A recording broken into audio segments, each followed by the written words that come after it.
Father God, ikaw po ang nakakakilala sa bawat isang narito. Iba't iba ang kani-kanilang pangailangan. Marahil ay naghahanap ng trabaho, naghahanap o nagfile para magkaroon ng visa papunta sa ibang bansa. May mga denials, may mga disapproval, may mga para bagang mga saradong pintuan. Subalit, ito ay mga dahilan, ito ay mga opportunity upang higit kaming manampalataya sa iyo na may maganda kang gagawin. For you have said, behold, I will do a new thing. I will do a new thing, and it shall spring forth. It will just spring forth. I will make a way in the wilderness and rivers in the desert. You are fond of doing the miraculous. This is your way to get our attention, Lord, to do the miracle, to do the healing. And so many times we trusted man's ways. So many times we trusted our way, our ideas, but it failed.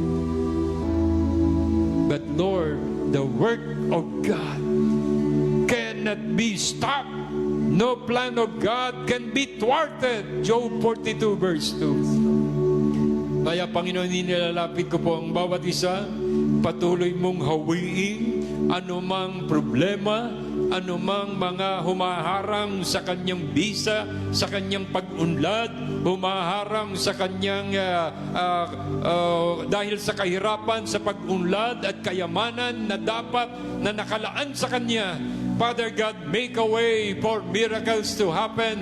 Let there be a Red Sea experience for each one. Let there be financial breakthroughs in the name of Jesus. At upang makatiyak kami, Panginoon, ng kagalingan at himala, pakinggan mo, Panginoon, ang aming sama-samang paglapit sa iyo.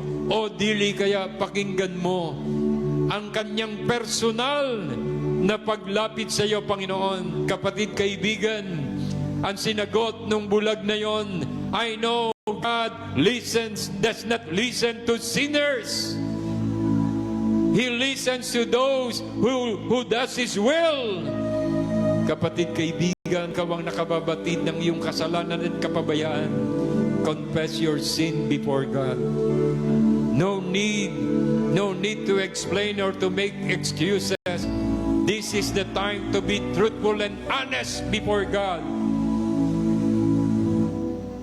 Yes, continue to pray audibly. Even a whisper, God can hear. Jesus was passing by, and He saw the man. And Jesus is right now, through the Holy Spirit, listening to your prayers. Sabihin mo, kapatid, kaibigan, Panginoong Jesus, nagpapakumbaba ko sa iyo. Patawarin mo ko sa aking mga kasalanan. Tulungan mo kong magbagong buhay. Makita ko ang kaliwanagan ng iyong banal na kalooban. Move me out of darkness. And give me a new life.